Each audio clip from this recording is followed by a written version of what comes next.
All right, that made all of you sad. Happy Mother's Day. Got your little cry in. I hope everybody's doing good. We are celebrating Mother's Day today. It's been wonderful to watch people take pictures back there. Mothers are always so happy when they're taking a picture with their kid. Whether the kid is 1 or 51, you just got this incredible smile when you're with your children. And I know what went into it before the picture, so it's amazing that you can smile. So wonderful for that picture. It is Mother's Day. If you're not part of the Avenue normally, this is not my normal attire. I wear a suit on Mother's Day because when I started preaching, I thought you had to wear a suit. And the first time I preached in a suit, my mom just bawled through the entire service. And every time my mom saw me in a suit, she would cry. And so in honor of my mom, on Mother's Day, I wear a suit. Also, remember I was 26 when I came here, and so I got a lot of moms in this church that have raised me and think that a suit is really mandatory and would like to see it every week. And so today is a suit for them in honor of them. And now for you to know, I've wore the suit technically, so we're taking the jacket off right now because it's time to preach.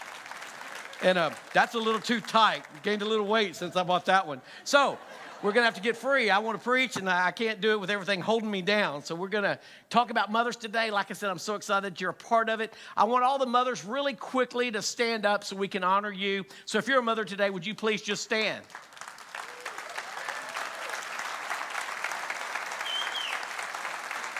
Thank you. Hey, keep standing, keep standing, keep standing. Now, all of the perfect moms that have done an incredible job, keep standing. The rest of you sit down. Perfect moms only, stand up. Perfect moms. We have very few. Well, we're in church. There's no perfect. That's bad. What is going on? Where's all the perfect moms? I kind of thought you'd sit down pretty quickly because I'm not a mom, but I do know that most moms feel underappreciated, overworked, and you feel like there's some area in your life that you're failing at. We don't have that mom in here that walks around going, hey, man, I got this together. I got a great career. I'm at the top of my game. My kids are in order. They're all excelling in everything. They make straight A's. They do wonderful. I've got the perfect husband that supports me, encourages me, cares for me. I'm beautiful. We don't have that woman in the room because everybody in the room knows there's something that we're missing. There's something that we're just not getting there. And what's happened is we put this picture out of this perfect mom.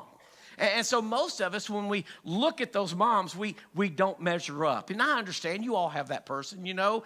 You're made a certain way. Maybe some of you don't keep a very clean house.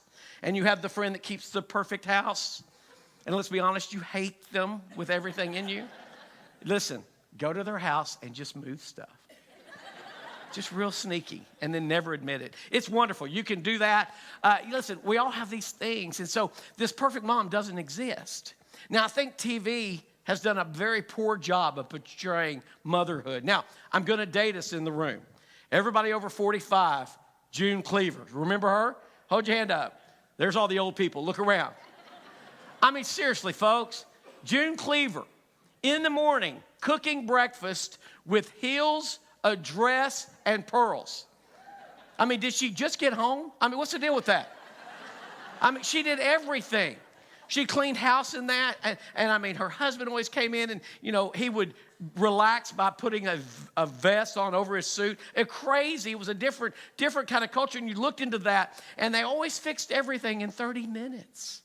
It's amazing. It's just getting warmed up at 30 minutes in my house. You know what? We're just getting warm. We're just getting into it. But in those situations, everything was settled. For that next generation, we had Claire Huxtable. Remember her? And she added another level to it. She was a successful lawyer. Now get that for a minute. She's a successful lawyer. Her husband's a doctor. They have a perfect house. Everything's clean. They're always home. How in the world? How in the world? If anything goes wrong, in 30 minutes, it's fixed. And so a lot of you live under this assumption that I need to do better. I need to do better. My kids deserve better. My kids deserve better. And then you come to church on Mother's Day, and the preacher preaches a sermon from Proverbs 31, and you leave going, I am horrible. I'm not going to do that today. Today, what I want you to understand is there is hope. There is hope for everyone in this room. And while we're all broken, and while we all have problems, and while we all have failings, and if you're a new parent today, let me tell you really quickly, as an older parent, you're gonna mess up. Our job's just not to mess them up too bad. That's it. Because there are gonna be mistakes. And so I want you to understand these things, and I want you to know that we are all struggling in this, but there's hope. You see, because even if things are going right, even if things are good right now in your life, you always have the tendency to grab onto the negative. It's just the way people are built. You can get 10 compliments this morning, and the one person that says something negative to you, that's what you take home and talk about. It happens to all of us. We just don't have to be a mother. I mean, me as a preacher, I hear every week someone will come to me, several people will come to me and say, your sermon really touched me today. God used it in an incredible way. Or they'll say, thank you so much for the kind of church you are, and we appreciate it. And you brought me back to church, and I found Jesus. And I'll get 10, 15, 20 of those on a Sunday. I'll get emails, people thanking me and telling me how much they enjoyed the message. I'll get one email every so often, always anonymous. I love those people. Anonymous, and it'll tear me up. And it'll play into every insecurity I have, and I'll go down. And do you know what I think about? I don't think about the people that said it was wonderful and God moved. That one person stays in my head. That one person bothers me. And the next time I come out to preach, I think about it, and I try not to talk my normal way because I don't want to offend. Why do we do that? It's something in all of us. I mean, that's why the news reports that there, are near misses and crashes. They never tell us about the thousands of planes that land safely. We always hear about the negative things. And personally, we all take the negative in, and there's a reason for that. The Bible tells us that we have an enemy. In 1 Peter 5:8, it says, be self-controlled and alert. What he's saying is you need to look at your life and you need to understand the blessings of God. You need to look at your life and see the things that are going right in your life. You need to look at your life and realize there are some great things going on and that God has blessed you and that you're in a pretty good position, and you need to understand, be alert in that, because you have an enemy, the Bible says, the devil, and he prowls around like a roaring lion looking for someone to devour.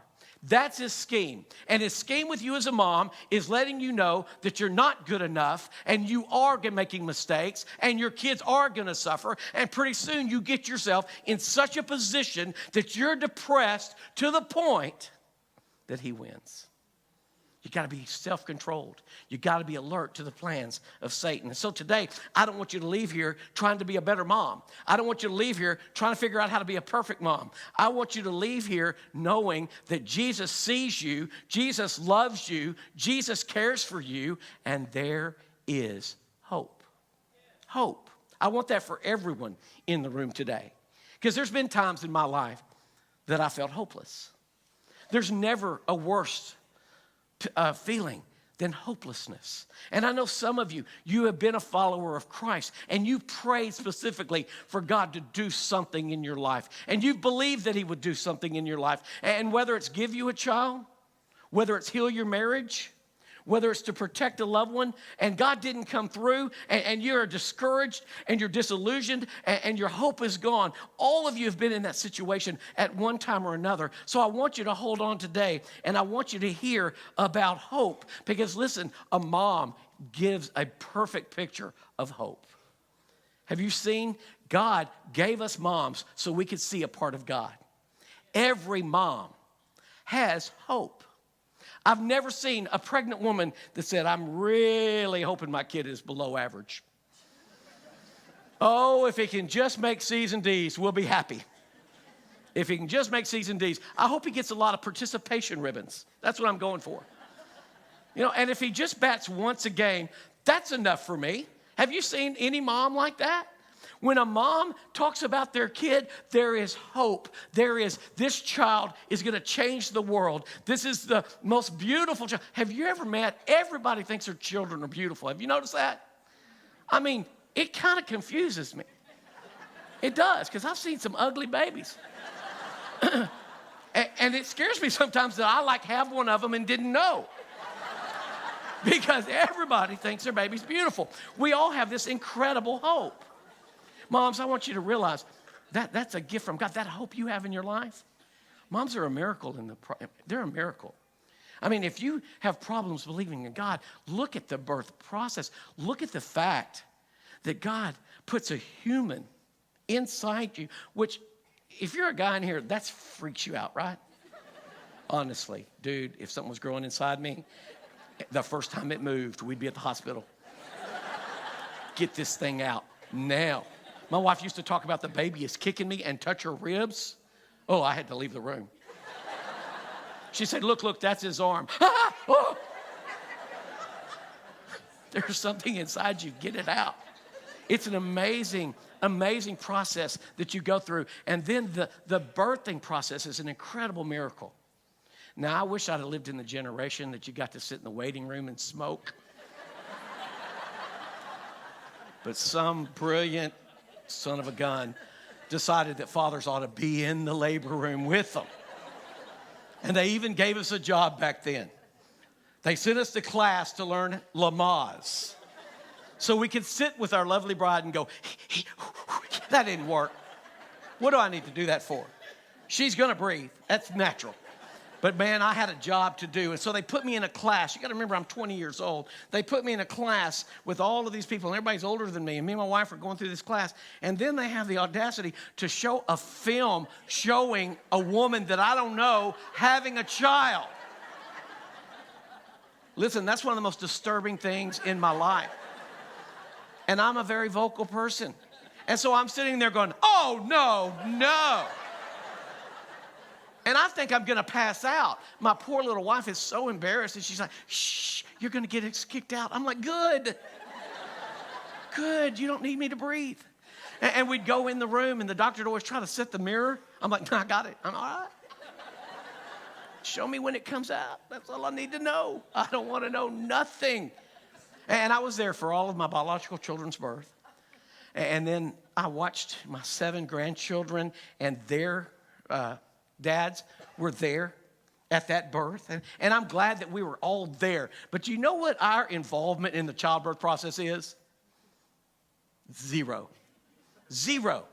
We just get in the way.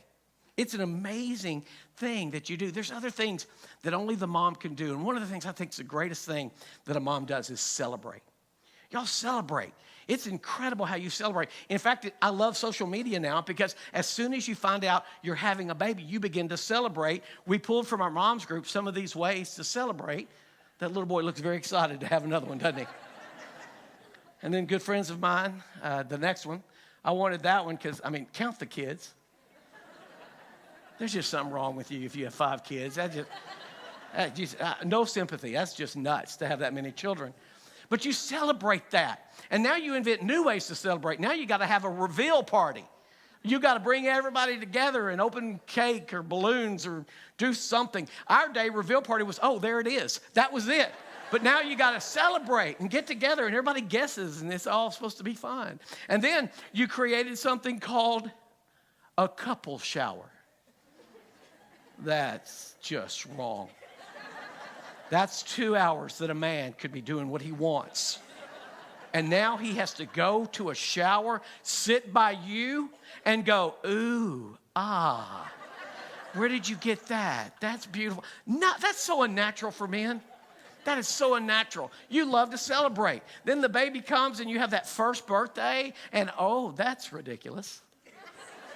The kids don't know you're there. They don't care about the gifts. And then you take a perfectly good cake and let that monster destroy it. It's just not. Can you imagine if dads were in charge of the first birthday celebration? That kid wouldn't get that cake, I guarantee you. I'd have eaten it. It's an amazing thing that you do. You celebrate. Now, I know right now, and this is the thing. Remember I told you how you focus on negative? There's a mother out there going, I didn't send announcements. I didn't have a reveal party. I didn't do a shower. I didn't do a vert. And you're beating yourself up. And some of you are going, well, when I got pregnant, there wasn't much to celebrate. And you're beating yourself up. And I wondered, Jesus had a mom, remember? You knew we'd get back to church, right? Jesus had a mom. And I wondered, here this lady was, young lady, lived in a small village. Everybody knew her. She was engaged to be married in a very strict community. And then all of a sudden an angel comes to her, and in the middle, this angel says to her, you will be with child. You'll give birth to a son. And you're to give him the name Jesus. The only redeeming thing is he's already named, so she didn't have to go through that stress of naming him. But can you imagine this? She has to have a conversation with her parents. And she has to tell her parents that she has not had sex with her fiancé, but she's pregnant. Now, their parents, just like you are. Your teenage daughter come and tell you that. You check for the crack pipe. Tell me, you know what you do. Her parents were just like you. Her boyfriend. She had to sit down and say, listen, an angel came to me, and I'm going to give birth to a child. That's not a great situation. But you know the first thing Mary did when she got this news? She celebrated. And I don't care how your pregnancy started today. You celebrate the fact that God has given you a child. Listen to what Mary said. Mary says, my soul glorifies the Lord, and my spirit rejoices in God, my Savior, for he has been mindful of the humble state of his servant. From now on, all generations will call me blessed, for the Mighty One has done great things for me. Holy is his name. Mary celebrated. Mothers, keep celebrating. You're wonderful at celebrating. You are there. You're persistent. My mother went to everything I did. Do those things. You're a great mom. There's hope. Because a lot of you moms are getting so frustrated. And that's something else you all have in common. You're frustrated. It's tough being a mom. You woke up this morning, your husband forgot it was Mother's Day. He ran to H-E-B at 7 o'clock in the morning and got some wore-out flowers. I know. So you're already frustrated. One of the most frustrating days of the week is probably Sunday. Am I right? I mean, kids won't sleep any other day but Sunday morning when you're trying to get them to church. I know how it goes. I only know how it goes because my wife told me, because I always left early. I've been preaching forever. There's a time my wife had 4 children under 7 years old, had to get them ready every Sunday morning back when you had to get dressed up to come to church. Now think about that for a minute. She had to get herself dressed up, which is an ordeal. She had to get 2 little girls dressed up. She had to get 2 little boys dressed up. And I left at like 6 in the morning, which makes me the smartest man in the world. But man, she used to get frustrated on Sunday mornings. It was hard for her. And I know some of you, man, amen, I get it, man. It's horrible. I hate mornings. It's so hard. And you get frustrated and you get angry. And I get that. It's so hard to wrestle kids and get them ready. My wife tells a story one time. It took her a long time to be able to share it. I asked permission, so don't go tattling on me. I told her I was going to tell it. One Sunday, she's coming down. We used to live on the south side of town. And she's driving, and she's bringing these monsters to church. I'm already at church, which I've been there for a long time. And so she's coming down the road. There's 4 kids, and they're 8 and under, and it's stressful, and I'm a horrible husband, and it's rough life in general, and these kids are driving her nuts, and she's driving down the road, and she looks back, and the 2 girls are fighting over a hairbrush. Now, you'd have to know my wife, because she doesn't talk like this. Me? Yeah. Her? No. She turns around and says, put that, I'd say it, but I'm too godly, down now. Now, here's the thing. She never used profanity in front of our children up to that point at all. They weren't teenagers yet. She hadn't used profanity. She hadn't used profanity at all. And so she says it, and those kids' eyes get about this big around. I mean, the baby drops the pacifier. I mean, and my wife, thinking, oh my gosh, what have I done? Pulls over on the side of the road. And she gets out of her seatbelt and she walks to the back and she apologizes with tears in her eyes to the kids, and she wraps her arms around them and they pray a prayer asking God to forgive mommy. Beautiful. Beautiful. Don't clap. Don't clap. She gets back in the driver's seat. She puts her seatbelt on. She drives out. She turns around and said, I said, get your in the seat. A minute, 2 cuss words. First time ever. Not the last, but the first time. She was devastated. She showed up to church, dropped him off, came and found me, and said, your kids are here. When you finish, bring them home. Or not. I don't care. She's frustrated. I get that. I get that. But listen, sometimes you're frustrated and it's your own fault. Sometimes you're frustrated and it's your fault. You've got to separate yourself from your child. When your child fails a spelling test, it's not your fault. I have mothers who truly believe their kids making bad grades is their fault. No, your kid might just be below average. That's all right. Your kid, a C may be the best they can do. That's not your fault. And some of you, you've got to take that away. And when your kid fails, you can't take responsibility. That's on them. I couldn't spell as a kid. I turned out. It's all right. It's all right. Had a mother come to me. Tears. She's bawling. I'm a horrible mother. I'm a horrible mother. I'm about to, I guess, listen to a lady that burns her kids with cigarettes. I don't know. I'm like, oh, what is going on? We were at the playground and my child fell off the slide and he broke his arm. Did you push him? Well, no. Well, you're not a terrible mom. Unless you got on the slide and threw him off and laughed. Then you're a terrible mom. But if the kid got up on the slide and fell off, let me tell you, if you're going to continue to be connected to your child's failings, your child's mistakes, and your child's accidents, you're going to be frustrated your entire life. Let me tell you something as an older parent. Your kids are going to reach a point in their life that they make decisions that have nothing to do with you and you have no control over. And if you don't get some separation from those decisions, they're going to ruin your life, not only theirs, but yours. You got to separate yourself from that. Now, us men, we have a gift, and I know God has put this in our life. We have the ability to compartmentalize our life. We can take things, put them in a box, put them on the shelf, and do something else. Moms, I know you can't. And so my prayer for you is to get close to God and understand that your child, God is doing something in your child that has nothing to do with you. You think Mary ever got frustrated with Jesus? Do you think she ever got frustrated? I mean, can you imagine helping him with his homework? Jesus, you got number 3 wrong. No, I didn't. Oh, you're right, you didn't. Can you imagine bath time?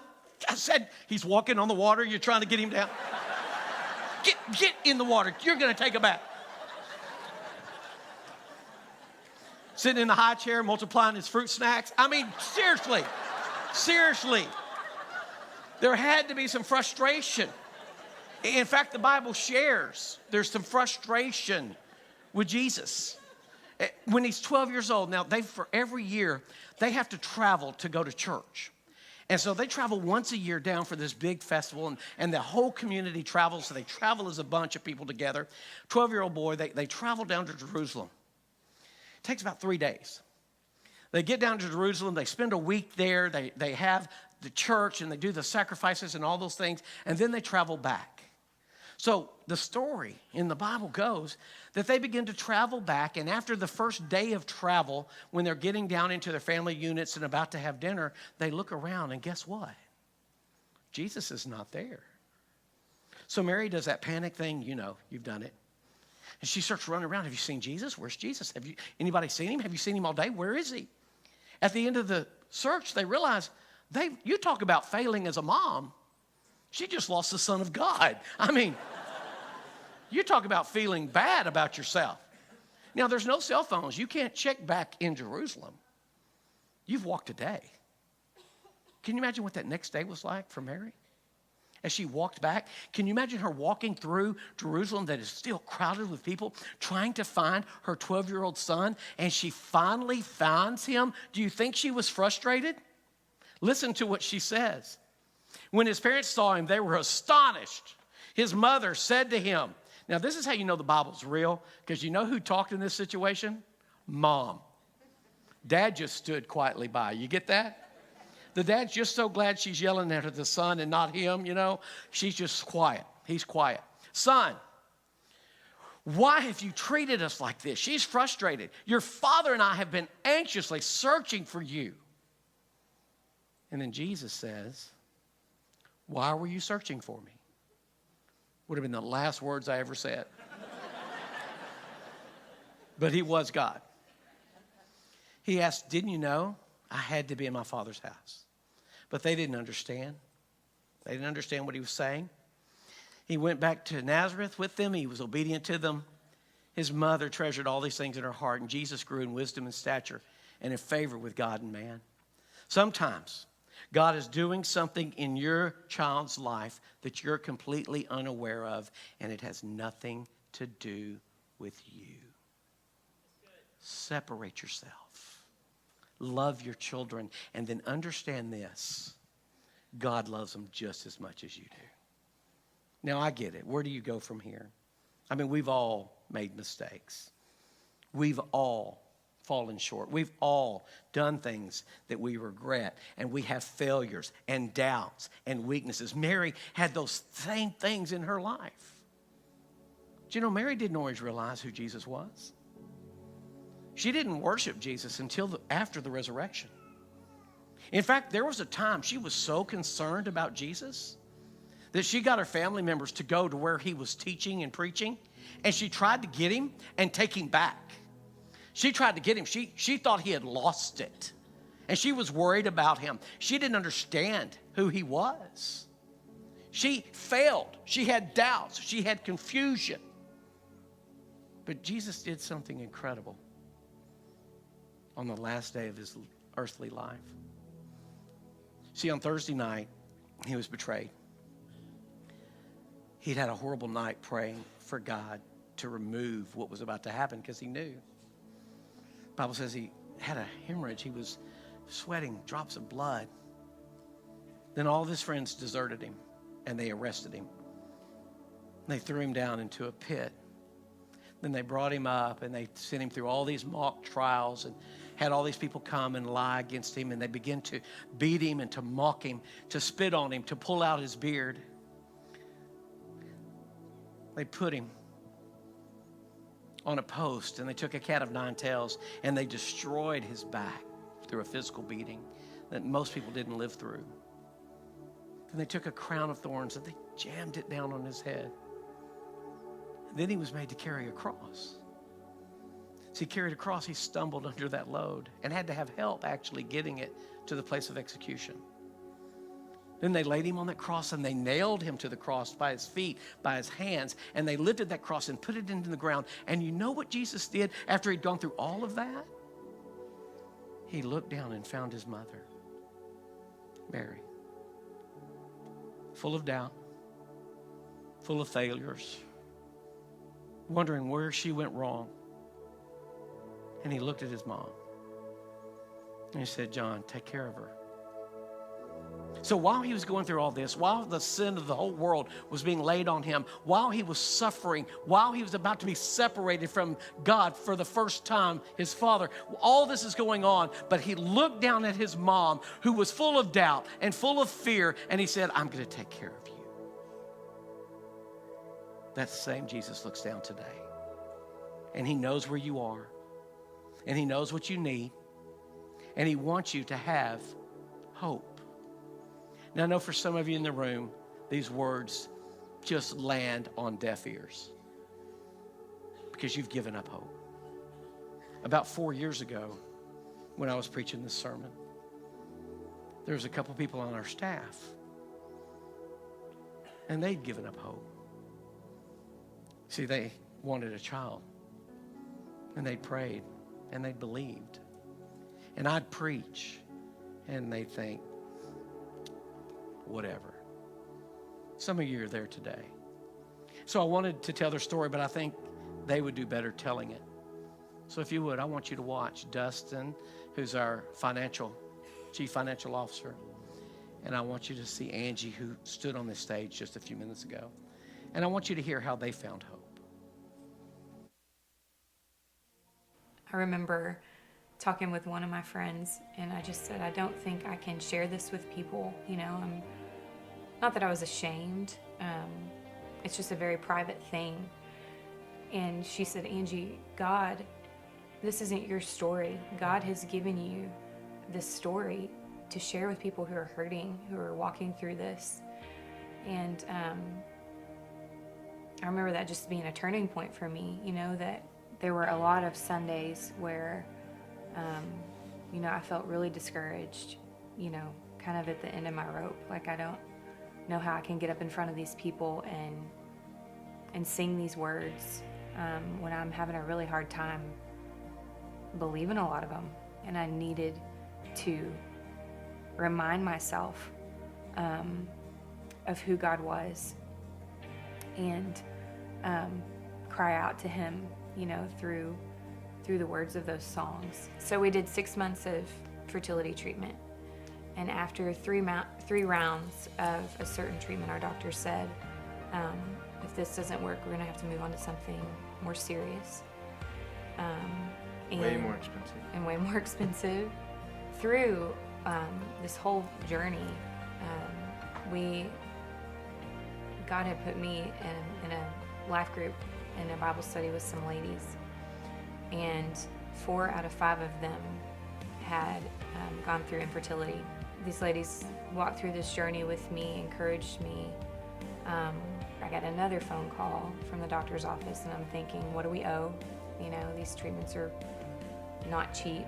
And it was the billing lady from the office, and she said, I just wanted to let you know that we just received a phone call from an anonymous donor that has paid for your next round of treatment. And I automatically knew that it was our life group had called in and paid for our next treatment. So I remember we got the phone call after that treatment, and it had worked, and we were excited for a second. And then the doctor said, you are pregnant, but this is not a healthy pregnancy. We had to face, you know, that this might never happen for us. We may never be a mom and a dad. And if we're not, then that's okay. You know, that's God, if that is what it takes to bring you glory, then that's what it takes. And for some reason, the doctor said, well, let's just try one more time before we move to something a little, you know, bigger or whatever. So we got the phone call in April of last year, and the doctor said, I remember her words exactly, you are officially pregnant. And I remember I was sitting back behind the church. We were actually getting ready for Easter services, and I called Dustin. He was over at the office, and I just said, come over here. Oh my gosh, come over here. He pulled up next to my car, and I just got out and burst into tears, and he automatically just knew that it was for real this time, that we were officially pregnant. And that was like the best day of our lives, I think. Well, Maybe her being born. her being born is probably the best day of our lives, but I think at that moment we both just finally felt like we could breathe. So this is Nora Hope. She was born December 15th. Yeah, she was. And our lives have completely changed, obviously, anytime you have a baby, but she's a very happy girl, and I'm blessed to get to stay home with her now. So throughout our journey, there were several scriptures that really spoke to us that we just held on to, and one of them was in Romans 12:12. It says, be joyful in hope, patient in affliction, and faithful in prayer. And I think for us, after walking through this, we try to apply that to every part of our lives. Once we were ready to start picking names, we picked Hope as her middle name, just to remind us of our journey and to remind us of the hope that we have in the Lord and the hope that He provided us through this whole process, as well as just our hope that Nora does the same thing, that at a young age she comes to know the Lord and finds her hope in Him and not in us as parents or in anyone else, but truly in Jesus and what He is to her.